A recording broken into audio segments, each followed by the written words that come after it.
Bom, e no programa de hoje vamos falar do Parkinson, né? Já que estamos no mês de abril, e abril é o mês destinado à conscientização desse distúrbio, né? Já que o dia 11 de abril, que vai ser nesta terça-feira, é o Dia Mundial de Conscientização do Parkinson. E abril também é conhecido como mês da tulipa vermelha, que é o símbolo aí do Parkinson, né? E durante todo esse mês são realizados debates aí em torno dessa que é a segunda doença neurodegenerativa mais frequente do mundo, atrás do Alzheimer. Estima-se que no Brasil, pelo menos 200 mil pessoas tenham o diagnóstico de Parkinson, segundo dados do Ministério da Saúde. Mas para debater esse tema, recebemos aqui em nosso estúdio a neurologista a doutora Marina Mamed Pozo. Obrigado, doutora. Nós vamos receber daqui a pouquinho também o também neurologista, o doutor Carlos Rocha, ele que é neurocirurgião com área de atuação no Parkinson. A doutora Marina é especialista em doenças neuromusculares, é isso, né, doutora?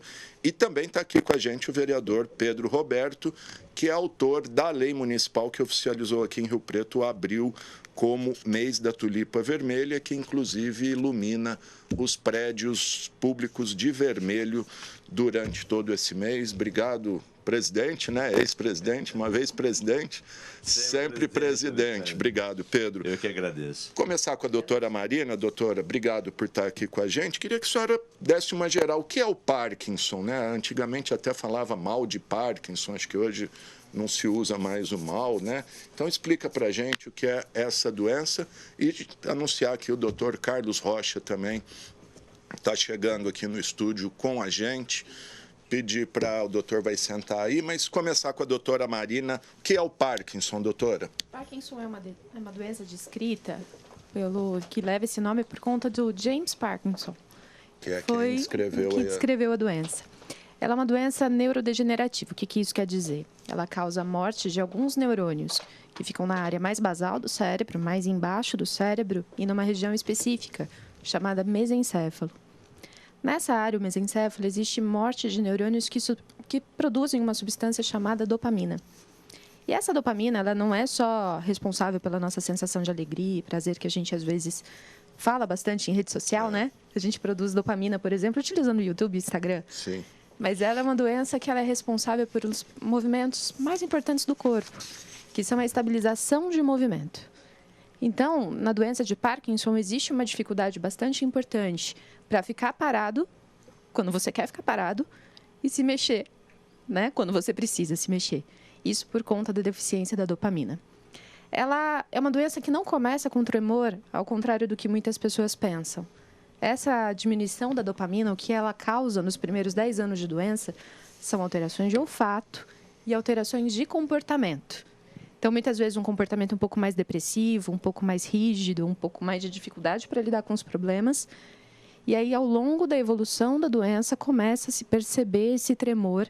E mais para frente, uma rigidez bastante importante que leva o indivíduo a quedas e dificuldades de movimentação. E dentro dessas dificuldades, o que se complica são dificuldade para comer, dificuldade para engolir, dificuldade muitas vezes para falar num tom audível e muitas vezes a dificuldade para realizar atividades básicas, como andar, ir até o supermercado, ir até a padaria, fazer coisas que nós fazemos com tranquilidade. Então, é uma doença de evolução bastante lenta, na maioria dos casos, e que, sim, ela pode levar a grandes dificuldades para os indivíduos se a gente não a reconhece. Existe um exame que pode detectar o Parkinson? Como é feito o diagnóstico? O doutor também, eu quero deixar à vontade, viu, doutor? Pode interromper, pode fazer a intervenção, para ser uma conversa aqui agradável. O exame, existem exames já que nos ajudam a diagnosticar a doença com um pouco mais de precisão. Um deles é o SPECT, mas ainda não são tão utilizados na prática clínica. Então, o principal ponto e apoio diagnóstico é a sensibilidade do médico para o diagnóstico. São os testes clínicos, são a adequação de história, são o conhecimento do paciente por parte do médico. A gente não faz ainda um exame de sangue que já prevê o Parkinson, por mais que alguns exames estejam em estudo com essa finalidade. Já há essa possibilidade. Eu estou vendo aqui está falando neuroimagem funcional, a cintilografia com Trodate. O que é isso? É isso que eu comentei. A gente pode usar marcar a glicose no cérebro e assim avaliar o metabolismo de neurônios dessa região basal do cérebro. Esse é o exame que eu comentei. Então, o que acontece? Na cintilografia, você consegue ter uma noção do funcionamento dessas regiões do mesencéfalo, da região inferior do córtex cerebral, para ver se existe uma disfunção ou uma diminuição de atividade. Ainda não é o primeiro exame de escolha, mas na suspeita clínica ou na dúvida diagnóstica, ele pode ser realizado. Aí para dirimir qualquer dúvida. Doutor, passa a palavra para o doutor Carlos Rocha, que é neurocirurgião, neurologista também, especialista na atuação do Parkinson e distúrbios do movimento, né, doutor? Além do Parkinson, há outras doenças que trazem essa dificuldade de locomoção, enrijecimento de músculos? Primeiramente, bom dia, obrigado pelo convite. Obrigado, senhor. Doutor Pedro, doutora Marina. Existem várias doenças, né, que a gente considera como distúrbios de movimento, dentre elas o tremor. Você tem o tremor essencial, que é até mais prevalente do que a doença de Parkinson. O que diferencia do tremor parkinsoniano seria um tremor normalmente na ação, no movimento, o tremor essencial. O Parkinson normalmente é um tremor de repouso, com a mão está parada. E caracteristicamente o tremor essencial treme os dois lados. No Parkinson normalmente existe uma assimetria, um dos lados sempre é mais acometido desde o começo da doença, seja na forma tremulante ou seja na forma rígido-cinética. E a neurocirurgia entra quando a neurologia nos encaminha os pacientes já quando existe uma refratariedade ao tratamento, onde o medicamento, que é a base do tratamento da doença de Parkinson, para repor essa dopamina que está faltando, começa no horizonte de 7 a 10 anos fazer oscilações. Então, momentos que a pessoa está fazendo movimentos às vezes até involuntários, e momentos que ela está travada mesmo no final da dose do remédio. Então, essa janela vai se encurtando e é o momento que a neurocirurgia funcional entra para ajudar a manter a qualidade de vida e a funcionalidade do paciente. Ainda não existe nenhum tratamento que seja curativo, a base ainda é o tratamento medicamentoso pelo neurologista clínico, a reabilitação multidisciplinar, fisioterapia, fonoaudiologia, atividade física em todos os momentos da doença. Atividade física é uma das poucas coisas que mostrou evidência que faz com que a doença evolua um pouco mais lenta. Ainda não tem nenhum tratamento que seja modificador da evolução da doença, mas a atividade física tem demonstrado nos estudos bem desenhados que faz com que a doença evolua mais lentamente, pelo efeito protetor, né? Qualquer atividade física? De preferência, uma atividade física que tenha uma certa intensidade, né? Para você ter, o estudo que foi feito na Universidade de São Carlos mostra exercício intenso com bicicleta ergométrica, com atividade, então é ideal que seja acompanhado com um educador físico para fazer um treino realmente que tenha um treino de força, um treino de intensidade suficiente para você manter o benefício. Há perspectiva de cura? Existem pesquisas que indicam a possibilidade de cura do Parkinson ou é uma doença que já se sabe que nunca nós vamos ter uma cura? Não, a medicina tem evoluído bastante, a gente tem uma expectativa que no horizonte de 1 ou 2 décadas possa surgir tratamentos modificadores de doença. Tanto na doença de Alzheimer, que é a mais prevalente, a doença neurodegenerativa, quanto no Parkinson, tem se feito estudos há muitos anos tentando modificar a evolução da doença. São vários medicamentos, várias terapias até baseadas em genética, com anticorpos, são tentados, mas ainda nenhum deles demonstrou um resultado clinicamente eficaz que seja possível fazer qualquer recomendação. A importância, doutor, inclusive quero que o vereador Pedro Roberto entre, que ele é autor da lei aí que cria a Tulipa, uma maneira de conscientizar, queria que os senhores falassem da importância de um tratamento precoce, se isso traz uma qualidade de vida melhor para o paciente. O tratamento, ele não é só precoce, mas ele tem que ser bem indicado. Tratamento não, desculpa, o diagnóstico precoce. Então, né? No diagnóstico precoce, a gente consegue, sim, começar a intervir nas mudanças de qualidade de vida do paciente, na prática de atividade física, na melhora da rotina desse paciente, para a prevenção de complicações futuras, como queda e disfagia. A gente sabe que existe um momento para entrar com o remédio e a medicação certa a cada momento da doença. Então, nem sempre no início da doença é necessário tratamento medicamentoso, mas a intervenção com atividade física, com essa questão de melhora de qualidade de vida do paciente, isso sim é essencial. Então, quanto antes o paciente começa a melhorar algumas questões de rotina de vida, isso pode ajudar cada vez mais. A gente acredita que com essas novas perspectivas terapêuticas que o Dr. Rocha comentou, aí sim o diagnóstico precoce e o tratamento precoce, quando a gente começar a modificar a história da doença, talvez sim isso seja um pouco melhor. Mas ainda existem a necessidade de diversos estudos para comprovar que essas medicações ainda vão ser funcionais e que vão ser boas o suficiente para tal. Muito bom. O vereador Pedro Roberto, autor da Lei da Tulipa, o senhor há um tempo vem acompanhando essa bandeira, a gente está aqui com a Marise Pato também, quero agradecer o engajamento dela, a bandeira que ela carrega aí do grupo Vibrar ou Viver? Viver com Parkinson. E o presidente, o vereador Pedro, aí, há um tempo acompanha esse grupo, tem dado apoio aí. E aí surgiu a ideia da Lei da Tulipa, presidente? Isso, nós, à época, a Marise Pato nos procurou, né? E acho que no estado de São Paulo nós não tínhamos nenhuma cidade ainda com essa legislação. E aí fomos aqui uma das primeiras cidades, se não a primeira, mas o importante é o que está acontecendo, né? Já com vários anos, já houve uma disseminação importante de informações e nós estamos aqui, né? Eu estou aqui no meio de dois grandes profissionais, doutor Carlos, já desde o início, a doutora Marina também já ouvia falar. Então, o importante é levar informação. E a lei tem esse objetivo, né, de despertar as pessoas para essa doença. E neste ano não é diferente dos demais, a Marise Pato fez aí uma programação muito bacana, tem estado aí em rádios, no jornal, aqui, né, na Câmara. Nós queremos também ressaltar que a Escola do Legislativo tem proporcionado, tem realizamos aqui eventos, né, com a participação dos doutores e outras pessoas também, porque eu entendo o seguinte, né, e aí fica meio que uma pergunta aqui, quais seriam os primeiros sintomas, né, como foi dito, as pessoas, acho que a Marise Pato teve esse problema, e normalmente as pessoas têm esse problema, que há uma demora, às vezes, no diagnóstico. A gente associa muito ao tremor, né? Mas acho que foi dito até aqui que o tremor não é um dos inicial, das causas. Eu queria até fazer essa pergunta para os dois especialistas nesse sentido.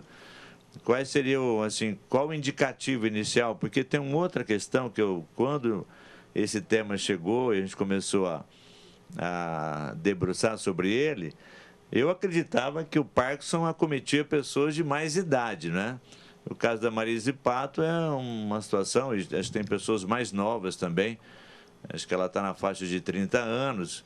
Queria perguntar também qual a referência de vocês em relação à idade. Então, fica aí a minha pergunta, né, aos especialistas, agradecer, né? Agradecer aos especialistas, porque com esse trabalho também, e a Marise Pato ainda tem intenção de fazer outros trabalhos, de levar informação até para a área médica, né? Porque também há de repente, uma dificuldade no sentido na recepção das pessoas com alguns sintomas de encaminhamento. Então, é isso, o objetivo sempre é levar informação. E depois de diagnosticado também tem aquelas dúvidas enormes das pessoas, a gente já viu aqui nos eventos, né? O que faz, o que é melhor, porque ainda há muitas dúvidas. Então fica essas perguntas para vocês. Bom, a primeira coisa quanto à idade é que o Parkinson é reconhecido como uma doença de idoso porque na maioria das pessoas, da população, o diagnóstico vem perto dos 60 anos. Mas isso não significa que pessoas a partir dos 30 anos não possam desenvolver as doenças. Então, o que se preocupa? Os transtornos de movimento, eles são muito mal reconhecidos pela população. Principalmente transtornos que cursam com rigidez. Porque muitas vezes a rigidez muscular ela está associada a estresse e não diretamente associada ao controle de movimento.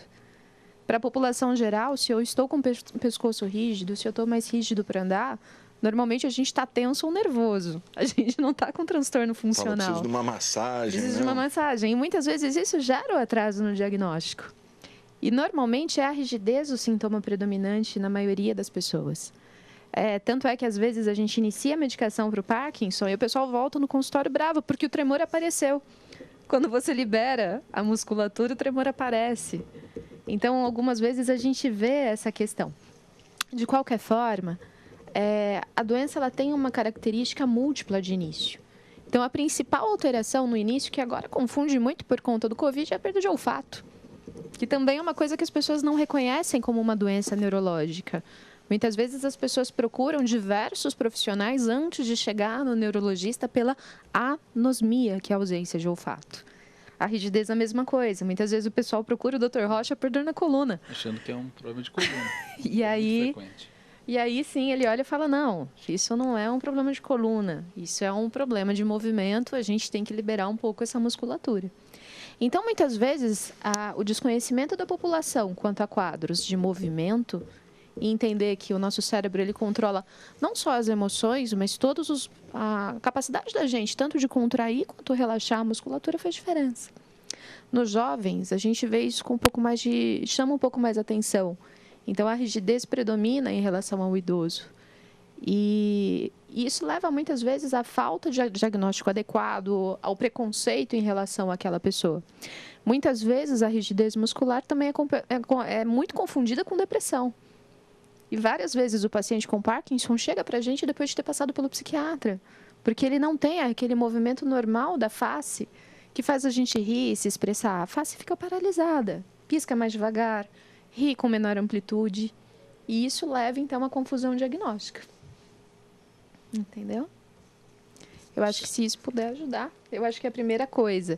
Sempre que existe um tratamento que não estiver muito fácil de ser realizado, quando a gente fala de dor muscular, quando a gente fala de alterações comportamentais... E é uma dor crônica? Normalmente é uma dor crônica. É uma dificuldade para realizar as coisas associada a uma dor crônica. Muitas vezes isso pode fazer diferença para o diagnóstico. E o tremor mesmo ser extremamente discreto, só um movimentozinho que vai aparecer com mais intensidade ao longo do tempo. Então, é sempre observar essas pequenas questões de movimento. Está difícil de se movimentar, está difícil realizar alguma atividade com mais amplitude, a gente tem que dar esse start, que pode ter alguma coisa acontecendo.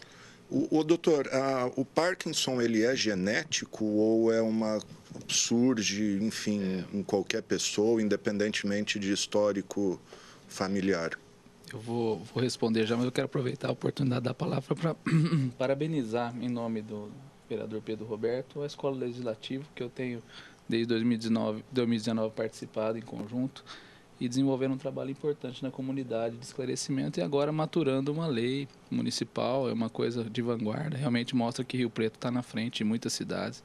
A saúde de Rio Preto é uma saúde de referência nacional e nós estamos mostrando que a nossa Câmara também tem uma visão de vanguarda importante. Parabenizar o vereador Pedro Roberto e todos os colegas vereadores por conta dessa vanguarda realmente numa lei que mostra a importância. É uma doença muito prevalente, né? Em torno de 200 mil pessoas no Brasil sofrem de doença de Parkinson, pela estimativa da OMS. Rio Preto, a gente tem uma estimativa de diagnósticos? Nós não temos uma estimativa bem clara, mas se fizer a proporção pela população, a gente consegue fazer uma previsão aí de pelo menos em torno de 1.000 pessoas. A gente é um centro de região, então a gente acaba atendendo gente de várias cidades ao redor. Então a gente tem até a sensação que tem mais doente do que essa prevalência, talvez pela nossa referência ser de uma região bem ampla, em torno de 2 milhões de habitantes. Sim. Voltando à sua pergunta, a questão genética, a grande maioria dos casos, isso é uma coisa que preocupa muito os filhos, né, quando o pai tem o diagnóstico, né, será que eu vou ter também? Questão genética, o que mais se sabe que a grande maioria dos casos são chamados idiopáticos. Idiopático é um termo médico quando você não tem um mecanismo causal muito bem definido. É sabido que vários genes podem desenvolver uma predisposição, alguns mais conhecidos, outros menos, que dá uma prevalência maior em quem tem esses genes, mas também a exposição ao ambiente. Nós estamos expostos ao ambiente na água, nos alimentos, com agrotóxicos, com metais pesados, então pequenas quantidades que podem estar presentes no meio ambiente em pessoas suscetíveis geneticamente dá o gatilho de desenvolver a neurodegeneração. Acumular uma proteína normal, que é, né, alfa-sinucleína, que ela vai se depositando dentro da célula e forma os corpos de Levy, que é o marcador anatomopatológico da formação da doença nos neurônios. Ela degenera e o neurônio vai morrendo naquela determinada região. Alguns estudos acreditam que começa pelo intestino. A constipação intestinal é um sintoma não motor muito prevalente e pode ascender até o sistema nervoso central. Então, dependendo da teoria que se acredita, né, dos estudiosos na parte da etiopatogenia da doença, né, de como ela acontece, ela atinge o cérebro já numa fase, depois de 5 a 10 anos de evolução, já tendo constipação, tendo efeitos não motores, aí, desautonomia, alterações de sono, que podem desenvolver em fase precoce a perda do olfato. É importante esses sintomas pré-clínicos para essas pesquisas que foi citado no começo da entrevista, que tentando encontrar drogas modificadoras da evolução. Você pegar ainda numa fase onde ainda não estaria evoluindo com o quadro motor. Mas... Estou com um texto aqui, inclusive eu tirei do Ministério da Saúde, que fala do tratamento com levodopa, né, que é o precursor, aí, enfim, que é a base do tratamento, mas eles citam aqui uns tratamentos alternativos, como duodopa, que é liberado através do intestino, e apomorfina, isso? Um agonista dopaminérgico administrado via subcutânea e também implantação de marca-passo. Isso é válido? Sim, existem vários tratamentos que podem ser aplicados. Todos os tratamentos, eles dependem muito mais do quadro clínico do paciente do que em si de uma receita de bolo que a gente brinca. Então, a apomorfina, a levodopa, que é a principal droga utilizada hoje, existem duas grandes marcas, a levodopa, duas grandes moléculas, a levodopa carbidopa e a levodopa benzerazida, que tem uma função praticamente semelhante. Mas existem outras medicações também sendo desenvolvidas. Então, a gente pode ver os estimuladores da liberação de dopamina, e aí entram o pramipexol, por exemplo. Existem medicações que servem para regular o tempo de liberação da levodopa, e a gente fala do entacapone, medicações que ajudam a gente a controlar um pouquinho mais o tremor. E frente às dificuldades da doença, tanto para a deglutição, muitas vezes, estão sendo, sim, desenvolvidas drogas que a gente pode tentar aplicar de forma subcutânea para quando o paciente não consegue engolir tão bem, ou forma transdérmica, que é na forma de adesivo, que é o caso da rotigotina. Então, existem medicações de várias formas, tanto de administração, tanto em tempo de administração, para a gente tentar melhorar a vida desse paciente. Mas ainda a levodopa é a principal medicação que a gente utiliza no nosso sistema público, que a gente utiliza, inclusive, na rede privada. Ela não perdeu espaço. Eu acredito que o gel intestinal de duodopa, que na Europa, Estados Unidos já existe, aqui no Brasil ainda não está aprovado. Em fase bem avançada, existe uma sonda lá no intestino e existe um gel da levodopa que vai sendo absorvido para fases bem avançadas. A apomorfina, normalmente, também não tem no Brasil ainda que eu saiba, registro. Quando a pessoa tem um travamento muito súbito, ela faz uma injeção subcutânea, como se fosse uma insulina, e tem um efeito rápido no destravamento. E os marca-passos que você citou no final é uma área que aí eu atuo já há 13 anos aqui em Rio Preto, que na verdade, a gente, do inglês vem DBS, que é Deep Brain Stimulation, estimulação cerebral profunda. É como se fosse um marca-passo cardíaco, mas é implantado no cérebro. Não são todos os casos. Estima-se que de 10% a 15% dos pacientes podem se beneficiar. Tem todo um protocolo de indicação. Quem nos referencia normalmente são os neurologistas, no momento que eles julgam que os medicamentos já não estão fazendo o efeito adequado no controle motor. Os pacientes jovens, apesar de ser 20% dessa população de pacientes acometidos pela doença de Parkinson, como eles têm um longo período de vida, eles vão ser mais expostos à levodopa e provavelmente vão ter essas flutuações motoras, que é a principal indicação de um tratamento cirúrgico. Então, na população jovem, especialmente, são os candidatos que normalmente têm melhor indicação se preencher todos os critérios preconizados, aí, inclusive pelo Ministério da Saúde, a Agência Nacional de Saúde Suplementar, que regula os planos de saúde. Mas o encaminhamento normalmente vem dos neurologistas assistentes, que têm feito um trabalho clínico muito bom, né? E no momento onde realmente não existe opção, eles encaminham para a gente. O tratamento, essas drogas citadas aí, são drogas caras? Eu pergunto porque a gente sabe que... Existe, graças a Deus e graças ao poder público, grande parte dessas medicações são fornecidas, seja pelo município, seja pelo sistema de alto custo. Algumas medicações, como a rotigotina transdérmica, ainda não está, né? Mas a grande parte das medicações da doença de Parkinson, o poder público fornece. Tem alguns momentos que você tem troca de substância ou de miligrama, como aconteceu recentemente aqui no município, mas é possível se fazer o intercâmbio entre essas doses com boa tranquilidade. O neurologista consegue fazer isso, manejar isso de forma bem tranquila. O CBD, doutor, o canabidiol, que tem sido aí, enfim, para muitos males, até, segundo até relato de mães, pessoas que utilizam, até milagroso, ele teria alguma indicação no Parkinson, para tremor, para dores, náusea?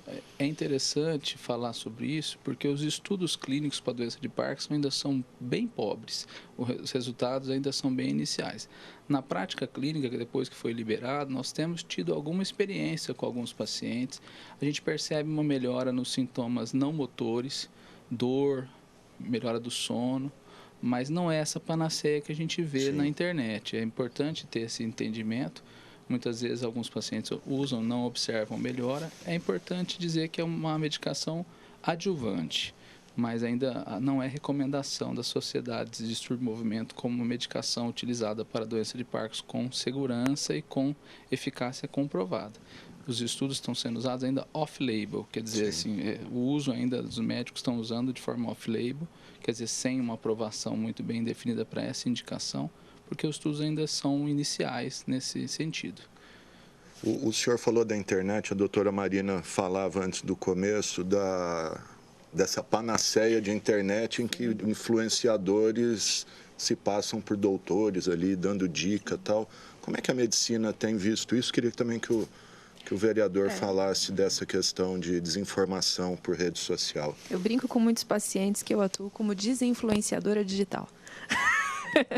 Porque o que a gente vê existe sim muita, por exemplo, no caso do canabidiol, a perspectiva, a vontade de melhorar, a vontade de descobrir medicações novas, geram muita desinformação a respeito do que a gente conhece e não conhece. Então, não é porque uma medicação é nova que ela vai ser a melhor utilizada para aquele paciente. Existe uma confusão também entre medicações que são ditas como naturais dentro da nossa população. Então, a gente ainda acredita que, às vezes, o chazinho, às vezes, a medicação que é natural, ela pode ser melhor. Mas o que a gente vê, na realidade, é que existe ainda uma falência de estudos clínicos que provem que isso é melhor. E ou a gente trabalha numa medicina baseada em evidência, onde a gente sabe o que fazer e o que esperar daquele paciente no futuro, ou a gente trabalha, às vezes, naquela expectativa de um remédio novo que a gente não sabe o que faz. O problema é que, quando você tem uma vida na sua mão, quando existe um paciente ali, a gente não pode só trabalhar com novidade. A gente tem que saber o que está fazendo. E essa é uma das falhas que eu vejo na internet. Existe, e a gente está aqui na internet falando, né? Então, existe o lado bom de você poder divulgar, você poder falar, mas existe um efeito que, quando mais você sabe, mais medo você tem de falar besteira. Então, muita sabedoria de internet, quando a gente vê com olhos clínicos, são o que fulano, ciclano, beltrano falou, mas que normalmente não tem uma base científica sólida. Diz que me disse. Diz que me diz que. E isso leva a grandes confusões, como a gente viu durante a pandemia de Covid. Então, para o médico, é normal entender que a gente não sabe muita coisa, mas isso assusta ainda a população. Então, os grandes especialistas entram aí. Se às vezes tem um médico falando, não, isso ainda não dá, isso ainda não pode, calma, eu ainda não sei. E aí, de repente, tem um super especialista de internet falando, não, isso aqui está 100% de certeza. Normalmente, a gente fica com um pouquinho de cautela. Entendeu? Bom, a gente que está na política, né? Nós acompanhamos aí muitos fake news. E eu aqui acho que é um grande exemplo, né? São pessoas que estão estudando há muito tempo e ainda não têm todas as respostas, né, doutor? Primeiro, eu estava lendo um artigo do Nelson Gonçalves, jornalista, dizendo exatamente isso. muitas vezes você tem, mesmo os meios de comunicação, as redes de comunicação, né? Tem jornalistas, especialistas, gente que vai na fonte, procura informação e, de repente, aparece alguém do nada com uma solução. É importante que a população pense um pouquinho mais, né, sobre isso. Se você vai... aquela história, se você vai fazer um voo, você quer um cara experiente lá no comando, né, que já tenha muitas horas de voo, de preferência. Então, quando a gente precisa de um especialista, né, e a gente tem que ouvir os especialistas, quando a gente precisa de um profissional, nós vamos buscar também, sempre buscar o melhor. Então, acho que é isso que as pessoas devem sempre refletir, não é? De onde vem a informação. E tem muita montagem na internet, é muita desinformação. Acho que isso acaba atrapalhando demais e só atrapalha a vida das pessoas, né? Com a tal da inteligência artificial agora também, os chat GPT aí e tal, que copia até a voz, né? Diz que se deixa 3 minutos uma voz ali, ele reproduz a voz da pessoa em qualquer texto aí. Complicado. Eu acho que a rede social é uma ferramenta que, se bem utilizada, ela pode contribuir, no caso aqui como o programa que nós estamos hoje, de difundir um conhecimento saudável, proativo, construtivo. Eu acredito que as pessoas de bem devem se expor mais na internet para tentar colocar as coisas realmente como devem ser colocadas. Eu acredito que tem muita informação que deve ser veiculada na internet com todas as regras éticas regidas pelo Conselho Federal de Medicina, pelo CRM, né? Os profissionais médicos têm já uma normativa de como se pronunciar em redes sociais. Eu acredito que a gente tem que usar essa ferramenta de uma forma positiva. Como toda ferramenta, ela pode ter um uso adequado ou inadequado. Aí cabe a consciência do profissional que está ali difundindo esse conhecimento, fazer o que a sua consciência mandar da forma melhor possível. Acredito que, com certeza, é uma ferramenta muito útil e veio para ficar. Eu acho que isso não tem volta. Eu acredito que nós temos que realmente criar mecanismos, né, de instituições que são mais sérias, as associações de pacientes, né? Existe a Associação Brasileira de Parkinson desde os anos 80, então, assim, as associações se engajando, as sociedades médicas, especialistas também fazendo. Teve uma situação recente que aconteceu, os consultórios foram abarrotados, uma terapia de ondas de choque térmico por um médico brasileiro nos Estados Unidos. Foi veiculado na grande mídia e pacientes gastaram R$150 mil para fazer essa intervenção. E é uma intervenção que ainda carece de evidências científicas. A Sociedade de Neurologia Clínica, a Sociedade de Neurocirurgia colocou até uma nota de repúdio, né? A Associação Médica Brasileira também. Por quê? Porque ainda não tem trabalhos científicos que suportam essa eficácia. E vários pacientes foram lá aos Estados Unidos, fizeram um tratamento experimental. As pessoas vão até no desespero, né? Porque saiu na grande mídia, né? Feito o tratamento. É natural que as pessoas, complementando a fala do Roger, esse eu acho que é uma das grandes pontos importantes da associação, por exemplo, da Maria, o Viver com Parkinson. Você tentar trazer informação de qualidade para o paciente. A rede realmente necessita disso. O que a gente vê normalmente é que ainda existe, por ser uma doença difícil, que causa limitação, que causa dificuldades ao longo da vida, existe sim a ansiedade de um milagre, de uma cura, de alguma coisa que vai resolver o problema muito rápido. E essa ansiedade, ela sim é abarcada por um monte de situações aí que a gente tem visto que tem preocupado. Mas quando existem profissionais sérios que estão trabalhando para tentar difundir informação, mesmo que não seja a informação que a gente quer ouvir, sim, eu acho que isso é necessário. E aí vem o papel da TV de vocês, que faz isso brilhantemente sempre que a gente pode participar. Graças a vocês. Doutora, qual que é a expectativa de vida e de qualidade de vida dos pacientes de Parkinson? E se é possível ter uma qualidade de vida razoável, mesmo considerando o psicológico, né? Que eu imagino a angústia de quem tem isso. É recomendável, enfim, um acompanhamento de um psicólogo, um terapeuta, para ajudar até a entender, enfim. Existem várias questões que norteiam a expectativa de vida de um paciente. Então, A primeira coisa que eu falo para os pacientes é que ter Parkinson não é uma sentença de morte. Tem pacientes que evoluem de forma muito rápida, e tem pacientes que evoluem com 20, 30 anos de doença, com uma vida relativamente razoável. Então, o começo da doença, o tratamento do começo da doença, ele também interfere em quais serão as complicações que o paciente terá no final. Quanto mais bem tratado é esse paciente ao longo de todo o tempo, quanto mais bem orientado, quanto mais aderente às medicações, o problema não é só tomar o remédio, é tomar o remédio do jeito certo. Por exemplo, a levodopa, que gera uma grande dificuldade. Ela tem que ser tomada em jejum para ter a absorção adequada. Você tem que esperar pelo menos meia hora para comer, 2 horas depois de comer. Então, quando o paciente consegue seguir o tratamento da forma adequada, normalmente a evolução é muito boa. Normalmente. É claro que tem gente que faz tudo certinho e a evolução não é como a gente previu ou gostaria. Mas a expectativa de vida ela depende muito de como é a vida antes da doença daquele paciente. Então, a gente fala de memória muscular. Como é a sua memória de atividade física ao longo da vida, de alimentação ao longo da vida, a sua rotina ao longo da vida. E isso é uma coisa que marca todas as doenças neurodegenerativas, o Alzheimer também. Então, a gente colocar, são 20 anos de doença em média. Depende.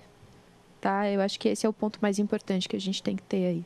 Em crianças não é comum, né? A Parkinson em crianças. É sempre a partir de uns 30 anos. É bem raro. Só essas formas genéticas aí determinadas que você pode ter o Parkinson juvenil, que normalmente é menos 5% dos pacientes. Aí tem uma história familiar genética bem mais definida, né? Então, realmente, na era pré-levodopa, antes dos 1967, onde não tinha um tratamento muito eficaz, a expectativa de vida média era em torno de 7, 8 anos de doença. Por dificuldade e progressão da doença, grande parte da mortalidade era por engasgo, pneumonia, quedas, ficava acamado e acabava pegando infecções secundárias. Então, dificilmente a pessoa morre de Parkinson, mas sim das consequências de um distúrbio de deglutição, de uma queda e de complicações clínicas associadas à doença. A levodopa ampliou essa expectativa aí para 15 a 20 anos e a gente tem visto pacientes, eu tenho pacientes com 32 anos de doença, 10 anos já que foi operado, por exemplo. Então, é um paciente que começou jovem, hoje está com 62 anos, mas começou com 30 anos. Os pacientes de Parkinson têm alguma restrição alimentar ou algum alimento que seja mais indicado? Sim. Porque eu vi que vocês falam bastante do intestino, do estômago, né? Eu vou deixar para a Marina falar, porque é a parte clínica, mas é a questão da levodopa ter uma absorção intestinal e o aminoácido leite da carne, da proteína animal, pode interferir na absorção. Então, por isso essa dificuldade para não cair junto com a alimentação. Porque a absorção é intestinal e muitas vezes tem a constipação junto que vem com a doença, então acaba tendo essa mistura, né, da medicação com a alimentação e a absorção acaba sendo inadequada e o efeito, depois de alguns anos, é muito dependente da concentração plasmática. Então, se não absorve, a pessoa tem um off, ela trava. E a grande questão é que a nutrição, que é um dos pontos importantes no tratamento, ela é muito difícil no Parkinson. Se você não sente o cheiro, você não tem aquele paladar para os alimentos. Então, você não pode tirar completamente a proteína. Apesar do remédio ele ser menor absorvido, se você perder músculo, isso também é ruim. Então, esse acompanhamento nutricional para se ter uma dieta equilibrada é necessário. Não existe um alimento que seja um grande bandido. Mas o que a gente vê, normalmente, pela dificuldade de engolir, a pessoa começa a recusar tomar água, que é o que faz o intestino funcionar bem. Pela dificuldade de olfato, muitas vezes a pessoa não quer comer fibra, não quer comer fruta, não quer comer verdura. Então, algumas complicações elas vêm do sistema nervoso central, mas sim, a nutrição ela tem um fator fundamental, mas ela é adequada a cada paciente também e a cada realidade. Então, não existe um vilão, não existe um mocinho. Mas realmente, é o que o doutor falou. Se você comer leite com a levodopa, é como se você não estivesse tomando quase nada. Então, a gente tem que tomar esse cuidado com o excesso de proteínas, mas também não pode tirar elas completamente. Você tem que equilibrar isso na sua dieta, muitas vezes até com um acompanhamento nutricional adequado. Muito bom, gente. Tá? Então, Dr. Carlos Rocha, doutora Marina Mamed Pozo, falando sobre o Parkinson, né? Estamos em abril, que é o mês destinado aí ao debate, à conscientização É uma doença, é correto falar que o Parkinson é uma doença? Sim. Dessa doença. Quero agradecer, não sei, acho que falamos pelo menos aí o principal. Quiser falar mais alguma coisa, doutora, doutor, Pedro, fiquem à vontade. Por último, eu gostaria de novo de agradecer a oportunidade de estar aqui falando para vocês. A gente vê que a carência de políticas públicas, ela pode prejudicar muito a vida do paciente. Então, é o que o Dr. Rocha falou, sem o tratamento adequado, a sobrevida desse paciente é 7 anos. Sem o diagnóstico, sem a medicação. E hoje, quando a gente traz conhecimento para essa população e traz principalmente uma legislação que permita favorecer o conhecimento sobre a doença e facilitar a vida do doente, isso é essencial, principalmente nas doenças neurológicas. Então, eu deixo aqui meu obrigado a vocês. Obrigado a gente. Doutor. Eu agradeço o convite da TV Câmara, pela brilhante entrevista, a presença do Dr. Pedro aqui desde o começo dos trabalhos. E agradecer a Marise Pato por tirar dessa doença difícil uma força para ajudar outras pessoas, que a gente percebe que não é fácil, tem momentos de alto e baixo, e ela consegue, com toda essa dificuldade, que é conviver com a doença na idade que ela tem, tirar essa energia, essa força para ir buscar tudo que ela tem conseguido aí através de muito esforço, muito trabalho, e a conscientização é fundamental. Parabenizar realmente a Câmara de Rio Preto, a sua lei, que realmente é uma vanguarda, realmente. Eu também não conheço outra cidade que tenha nada parecido com o que está sendo feito. Mostra que o Preto, além da sua vanguarda na área da saúde, também nas legislações voltadas à saúde, e isso é muito importante. Parabéns, professor. Doutor, só antes de encerrar, o HB possui ambulatório de distúrbio de movimento? Sim, o HB possui um ambulatório regional, que é feito por um colega neurologista. Não é o Luci, não tem nada a ver, não. O Luci Montoro, ele faz reabilitação multiprofissional. Tem pacientes de Parkinson atendidos no Luci Montoro, tem um ambulatório específico de cirurgia, quando os neurologistas encaminham. Então, ele é referência da DRS 15 para neurocirurgia funcional de alta complexidade e um ambulatório de neurologia também de distúrbio de movimento específico para casos difíceis. Na rede da prefeitura tem também estruturação para os médicos neurologistas, o Centro do Idoso funciona muito bem também. O Centro do Idoso aqui na cidade é chefiado pelo Dr. Fábio Nazaré, com auxílio de uma série de geriatras. Ele faz um papel muito importante, assim como o Centro Médico de Rio Preto. Pude trabalhar lá. Então, para o diagnóstico e para o tratamento de pacientes é sensacional. Muito bom. Tá? O Rio Preto ela abarca tanto doenças de baixa complexidade dentro da prefeitura, quanto de alta no HB.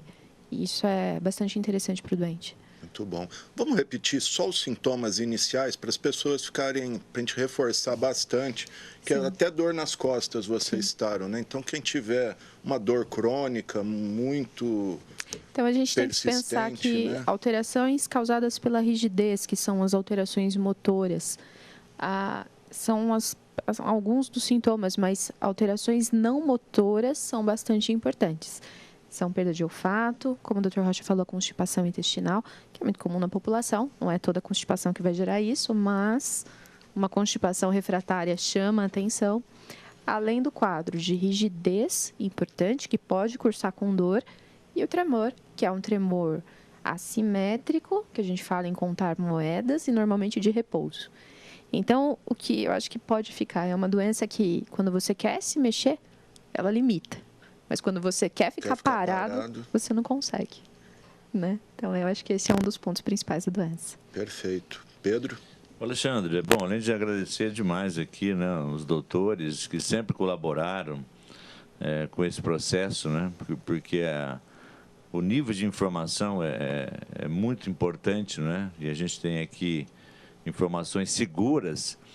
Também chamar a atenção para a questão uma questão que a Maria sempre coloca, que é a questão da discriminação, porque às vezes a pessoa que tem o Parkinson, ela muitas vezes não aparenta ter o Parkinson. Sim. Então, se ela ocupa uma vaga, por exemplo, de uma pessoa com deficiência, né, eu vejo alguém saindo do carro, eu vejo a Maria saindo do carro, ela está usando a vaga de forma inadequada.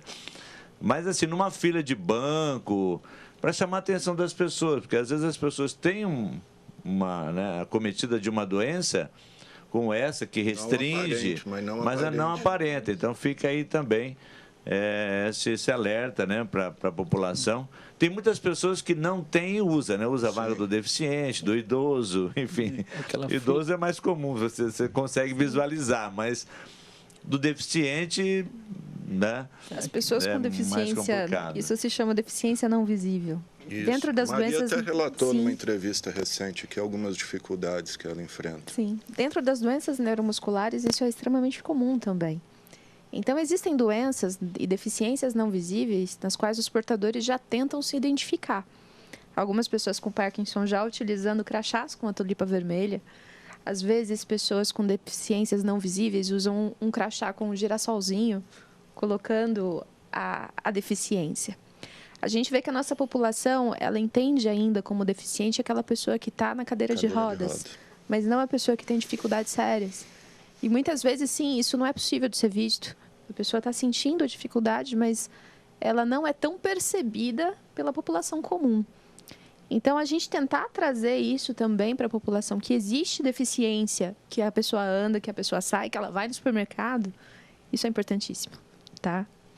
Tá certo. É isso, acho que o que nós estamos fazendo aqui é levar informação. Esse é o objetivo da lei.